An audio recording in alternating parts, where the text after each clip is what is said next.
Business ownership has never been hotter, but how do you do it? That's where I come in. Allow me to guide you on your journey. Welcome to Ion Franchise. This episode sponsored by SEO Samba. Empower your franchise with predictable results and AI-driven marketing. Hello, everyone, and welcome back to another fabulous episode of Ion Franchising, and I'm your host, Lance Graulich. So restoration is hot, hot, hot. It's one of those great recession-proof businesses. It's kind of unsexy, although our guest is pretty sexy. The reality is it's a great business, and this one is now owned by Authority Brands. So listen up. I got Dominic Hesano, one of the founders, original founders, the OG of Drymedic Restoration. And now he's the franchise development manager. He's going to tell us everything we need to know and more. Welcome, Dominic. Thank you for having me, Lance. I appreciate you affording some time and being one of the guests on your show. It is my pleasure, old friend.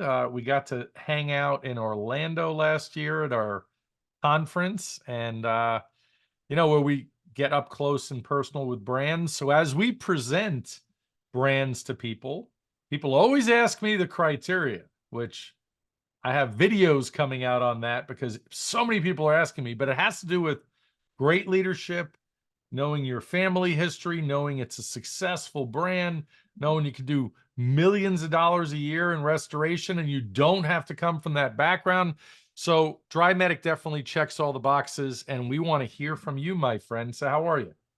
You know, I can't complain, Lance. Everything is well. As it goes with everything, you have ups and you have downs, but we're a very reputable, formidable company, and we're happy to be in the franchise space. Lends well to what our previous experience is and what we've done in prior lives.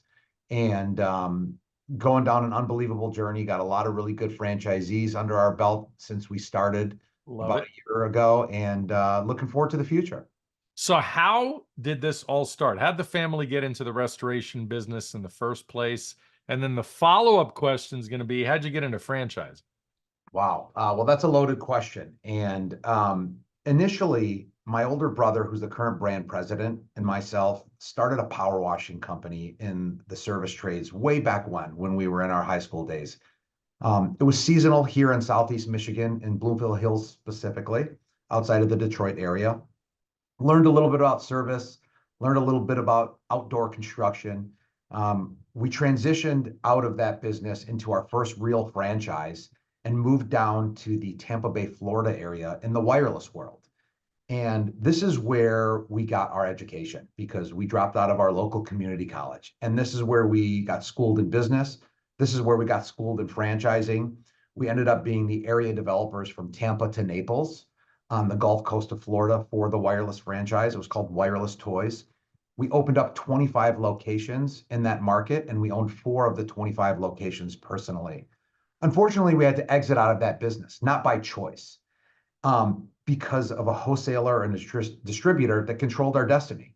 I'm sure everyone remembers, Sprint and Nextel when they merged, and AT&T and Singular when they merged, and Verizon and Alltel. And as the market share started to shrink up, and we relied very heavily on a pipeline that when that pipeline went away, it controlled the destiny for the rest of our career in Florida. And we had to transition back to Michigan. And when we transitioned back to Michigan, we got involved with another franchise, and we learned about the massage business. And we wanted to get involved in something that we can control, where we were not relying on that wholesaler or distributor. And as we became a very successful franchisee in their system and helped them with franchise development, helped them with operations manuals, just as we did with the wireless business. I forgot to mention that, in the wireless business, we actually helped them with about 80 of their 200 locations, between training, development, a ton of different areas. On the massage franchise, we helped them grow from about 20 to 60 stores outside of being franchisees in both systems. So we understood operations really well. We understood franchising really well. We understood what it took to work with a franchisor. Yeah. And ultimately, we exited out of that business because the labor pool was very small. And um, you reach a ceiling in brick and mortar retail. And to achieve the type of lifestyle and do the revenue that we wanted to do, we would have to get to 5 to 10 locations. And that really just wasn't in the wheelhouse of what we were looking for in the future. And, I think one of the things that's super important when entering a business, a lot of people don't understand that they should think about an exit strategy. What do you mean when you talk about exit strategies? Does that mean that you sell it? Does that mean that you sell it to the employees? Does that mean that you pass it on to your kids?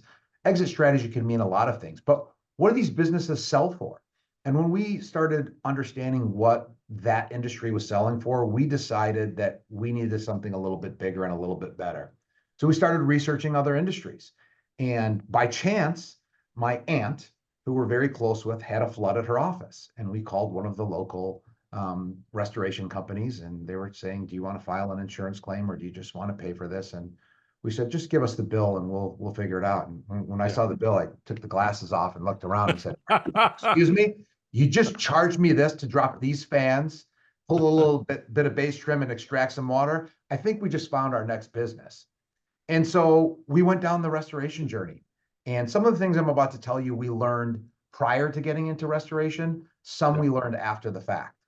But economy, recession, inflation, Amazon, artificial intelligence, pandemic resistant. So many factors that so many other businesses have to deal with, our industry is extremely well insulated from. Yeah. We're not relying on wholesalers and distributors because the majority of what we do is labor. And speaking of the labor pool, because we can take a relatively unskilled technician and transition them in our system, we're able to retain employees different than most people are. And you can open fast because it's not brick and mortar retail, and you can scale. Yeah. And we love restoration for those reasons. So the story behind it is in 2014, we launched Drymatic Restoration Services. Myself, my brother Carlos, our partner Ben Jurgis, in a very, very competitive market here in Southeast Michigan. Yeah. Started with a truck and a couple technicians. And here we are 10 years later on the franchise journey. And we have 59 trucks and about 80 team members just out of the mothership location, not on the franchising side of the business. So that's a short 59 story. trucks. I'd say you learned 59 how to trucks. scale. Yeah, absolutely. And Isn't scale, Dominic, a lot of people talk about scale. Isn't scale just doing things through other people? Isn't that all it is? Because if you want to scale, it's more people, more trucks, more systems, or the best systems, I should say. What do you say to that? I think you hit the nail on the head. The growing pains of scaling, most people understand restoration as an example and understand how to operate a restoration business. A prime example is someone that we had a working relationship with that was in restoration. But he didn't understand how to scale his business. And in scaling any business, you have to have process, system, and procedure. And it is extremely important. And you have to have that across everything, not just the software that you're using, but how you treat your employees and the culture that you build and the path forward that you lay out for them. Because we're in the people business at the end of the day, Lance. Um, while artificial intelligence can't do what we do for a living, um, we have to rely on people. Yeah. And when you understand that and you understand how to back that into systems, it allows you to scale. And we spent the first 6 years developing all the processes, procedures, organization in the warehouse, organization in the van. I mean, any and everything that you can think of, we put on paper and we documented. Got it. And we engineered so that we can franchise in the future. So when did you guys decide to franchise? It was obviously going well with the corporate locations. You said, let's take over the world and start franchising? Yeah, I mean, in a nutshell, we meet every year between all the partners. There's a couple of other partners that have came along the way as we launch different verticals within the industry. And every year we meet, we set our goals for the following year. We drink a very nice bottle of liquor, if not two. And we decided that we wanted to go down the franchise journey. We started the company with franchising in mind. That's very important to know. Got it. We knew that when we started the company, we trademarked everything. We bought drymedicfranchise.com. I mean, we really prepped ourselves to franchise down the line because we love people. We love business. We love seeing people succeed. And whether you want to scale or whether you want to franchise, they go hand in hand. And it's important to note that we had that vision from the get-go. But to answer your question directly, in 2021 and 2020, we said, let's prep everything and go to market and look for a franchisor and see what that looks like to team up with, which is where Authority Brands came in, or should we go and do it on our own? And when we went to market and we teamed up with Authority Brands, it was a natural fit because they are a home service franchisor. They have multiple brands in home service. They have infrastructure, they have leadership, and they have capital. So it made a lot of sense with our franchising experience, the infrastructure and the franchising experience that they had. And we ended up doing a deal with them that closed in November of 22. And we really started the franchise journey in the beginning in Q1 of 2023. Got it. And I love how they keep you guys, as part of the deal, in the corporate element, if you will, because the vision continues. Continuity is really, really important from my experience. Absolutely. I think they do that really well with all the brands that they take on because each brand has its own individual identity. And, what we do is second to the service that we provide to our franchisees, the same service we're providing to our customers. I love that. So let's talk about that secret sauce a little bit. And actually, before we dive into the specifics of maybe why you're different from other restoration brands, and you can divulge some secrets. Secrets right now are happening. But before that, for those listening that maybe aren't 100% sure exactly what DryMedic does or what a restoration business does, why don't you explain that? Yeah, so we're an emergency service disaster restoration company. So the primary and core focus of our services is water, fire, and mold remediation. So in the event someone has a water, fire, or mold loss, we have our team come in and mitigate that loss, where we are controlling the environment, removing affected materials, making sure it's safe so that that business or home is operable again until later on down the line, the repairs get made. So I think a big myth in the industry is that, oh my goodness, it's a 24-hour business. It's an emergency business. And while it's advertised that way, the high majority of the work, 90+% of what you do is scheduled and not emergency. So that's something that your viewers should understand on a deep level. It is not as 24 hours as people think. Sponsored by Leap Brands. From executive recruiting to hourly staff, Leap is your one-stop shop for all of your franchise talent. Yeah, got it. Yeah, and a lot of people, I had a guy say the other day, I was talking about DryMedic, and he goes, well, I don't want to get out of bed at 3 o'clock in the morning. I said, you're not a firefighter. No. Yeah, we're the second line of defense, not the first line of defense. Yes. The firefighter in fires is the first line of defense. And there's a whole process that takes place before a restoration company gets involved. Same thing on the mold side. And then a lot of times on the water side as well. So we're not getting as many emergency calls in the middle of the night as you would think. Yeah. So talk about the investment. What is it for a territory? How big are the territories? Yeah, so a single territory is based off population. The base population is 250,000. The franchise fee is $45,000. We do offer minority and veteran discounts. The all-in range, including working capital, is from 187 to 311. And that's a big delta between 187 and 311.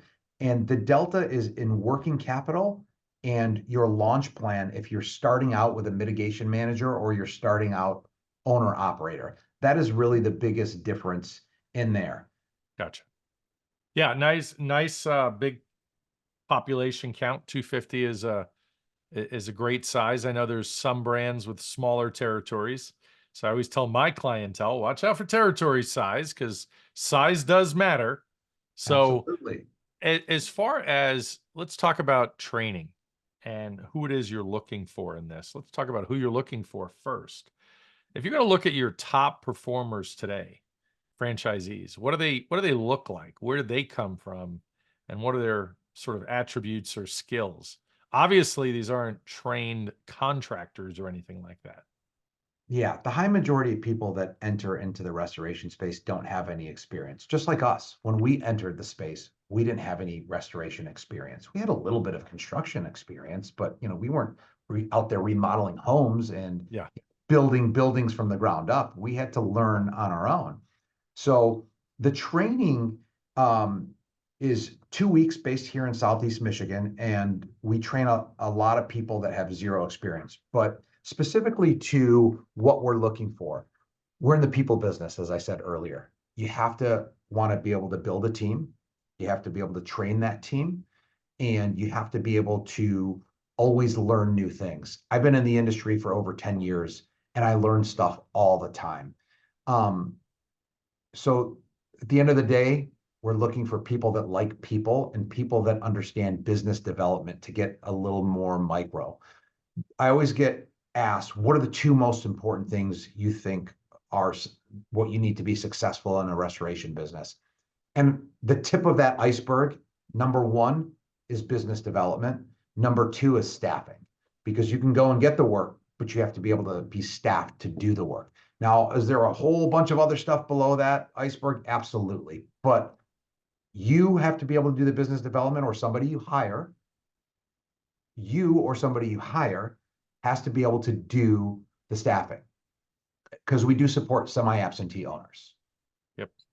Yeah, and so let's talk about the staffing, because one of the biggest questions today from everybody, Lance, isn't it hard to find people today? So, well, some people say that. I always tell people, because of my experience owning franchises, even years ago, I had people ask me all the time, how do you find such great people? Well, I didn't know it was hard to find people in those days. Apparently it was. And when people would ask me, how do you find such great people? It got me thinking, is it difficult to hire great people? Well, yeah.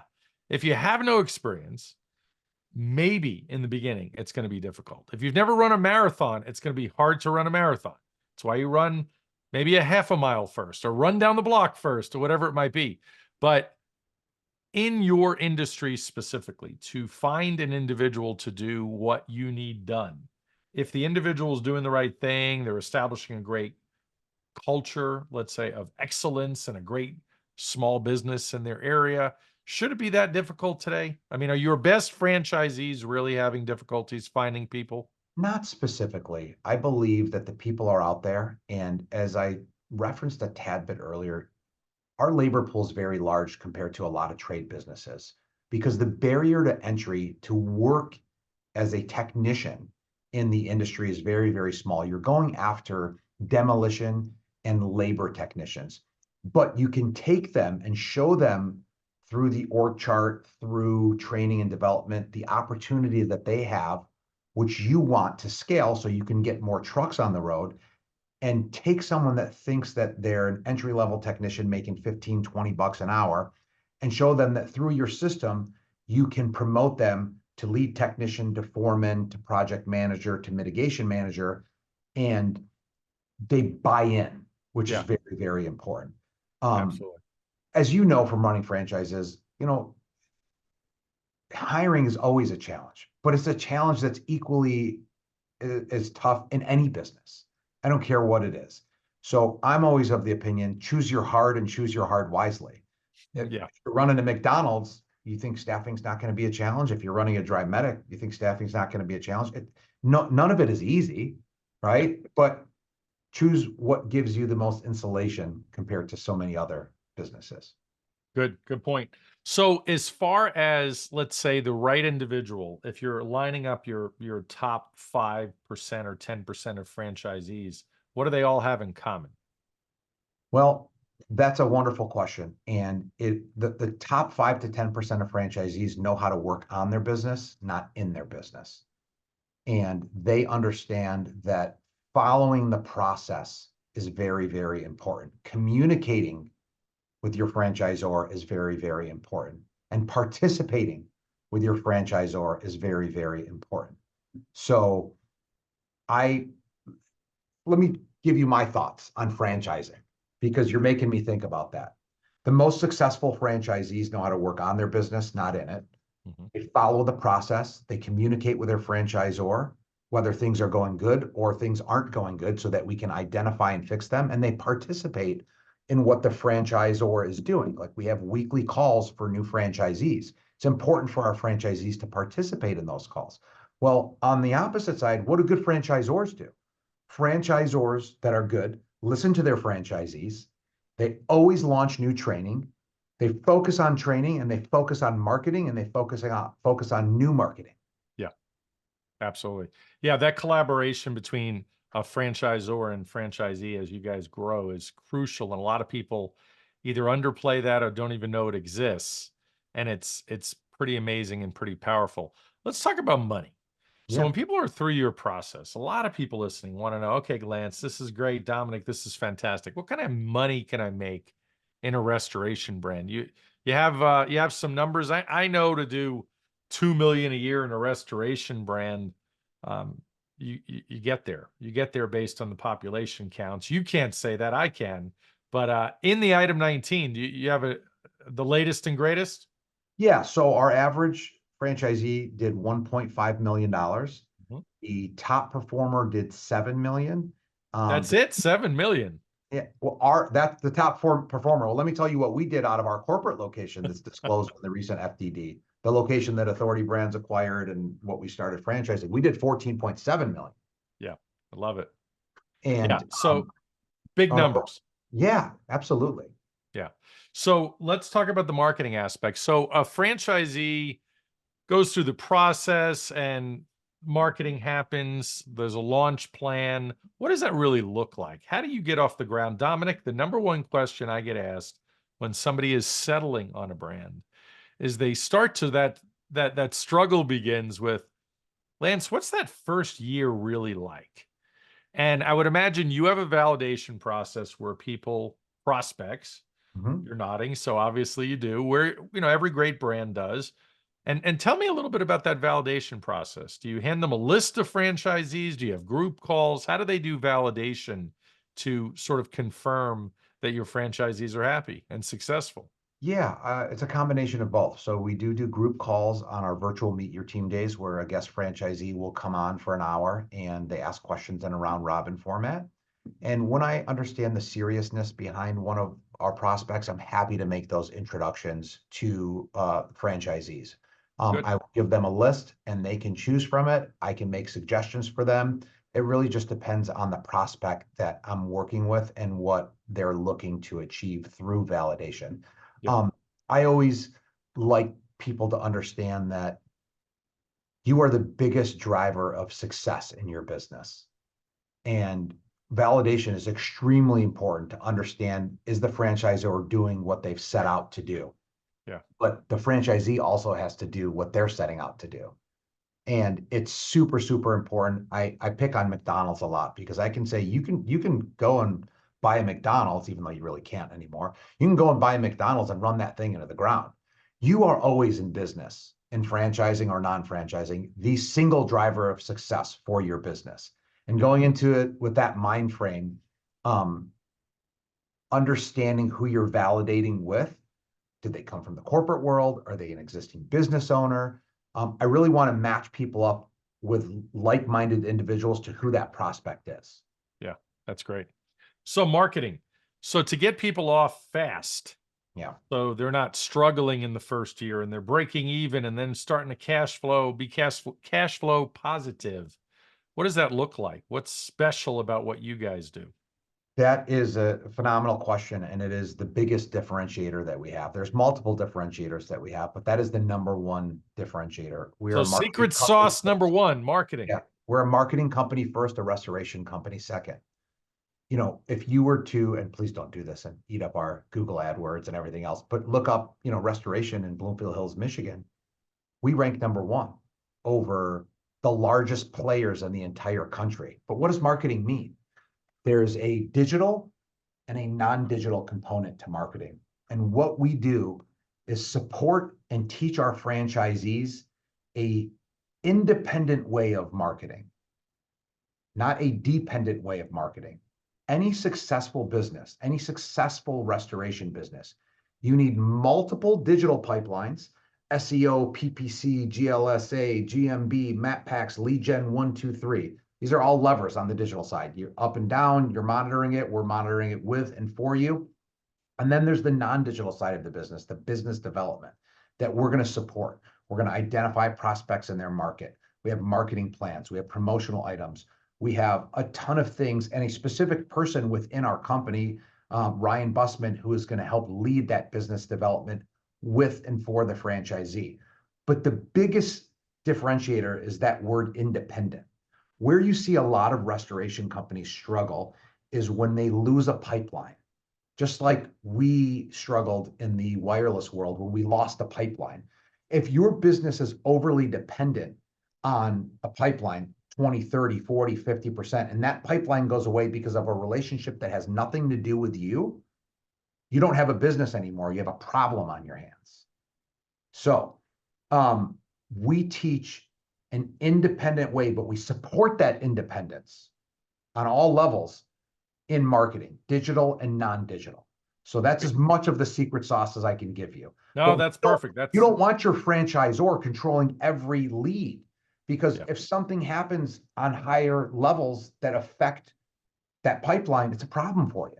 Yeah, no, I agree. I agree. And I've seen that. I've seen that before when a vendor dries up, so to speak. Absolutely. So we talked about marketing, we talked about training. What's next for you guys? Obviously, you want to conquer the world. Do you have national accounts you're working on now as well with certain big players out there as another tentacle, if you will, of this octopus? Absolutely. We're working on national accounts. We have some in place. Secret sauce number 2? I wouldn't say secret sauce number 2. Varies by market. The national accounts are not what everyone thinks that they are in the industry. It's kind of like one of those things to get people hooked in and talk to them. We're happy to talk about it, but those national accounts, again, it's one of those pipelines. You don't need a national account to control your business, because when that national account again changes to the same point, you have problems on your hands. So yes, we have national accounts currently. Sometimes there's waiting times depending on the market for people to get approved for the national accounts. Sometimes we can get those things bypassed by market, but we actually have a conference next week that we're attending for another national account. But we're very selective on the national accounts that we want, because we want to protect our franchisees at the highest of levels. Great. No, this is great stuff. So secret sauce, give me another one. Give me a second piece of your secret sauce, if you will. Absolutely. So the second thing is our operations are supported by technology and people and training. So that's the macro view. The micro view is every franchisee has their own dedicated school that we upload trainings to and have future trainings on there that they literally can assign specific trainings to themselves or other users within their franchise to help train and develop technicians, foremen, project manager. Another thing is our CRM tool. I don't say this lightly, Lance. It is the best in the industry. And it's not just by a little bit, it's by far. Well, how do you know it's by far the best in the industry? We've got a lot of friendly competitors. I have 20 restoration companies, I should say we have 20 restoration companies that refer us their personal property work, which is a different vertical in the business. Let's not go down that pipeline right now, but we've got 20 restoration businesses that are friendly competitors that refer us work. I know their employees, I know the owners, some are franchise, some are non-franchise. I know what their systems look like. And the best way I can explain it is think about what you use for your email, whether it's Gmail, whether it's Outlook. Yes. You're probably getting 15 to 20% out of that system. It has all this other functionality, then you're just not using it. Well, we're getting 60 to 70% out of the software that we use and we've built out, and all the IP we have within that software. It is set up to be as dummy proof as possible. And it is unbelievable. Yeah, that's awesome. Took years to build. Well, I love all of these secrets, and I know there's more. So you have dropped a lot of knowledge and information on us, Dominic. Final thoughts, final advice, or words of wisdom. If you want to give another piece of the secrets, so to speak, by all means, but let's hear it. I kind of referenced it a little bit earlier. regardless of where your prospects and your people end up that you speak with, and you do such a phenomenal job with your clients. I think the biggest thing people need to understand in franchising is you are the number one driver of success. I don't care who the franchisor is. Go into it with the mindset that you ultimately control your destiny and you can make it happen. You have a lot of support with franchising. You have extra support with the right franchise. And I believe that we are that right franchise. Love it. Dominic, you've been awesome. Thank you for being here, my friend. And I'll see you in Orlando this summer, right? We'll see you then. And I appreciate your time. Thanks for being here. Thanks. If you're ready to talk about franchise opportunities, hit the link below to schedule a call. My services are free. And don't forget to like, comment, and subscribe. Thanks for listening.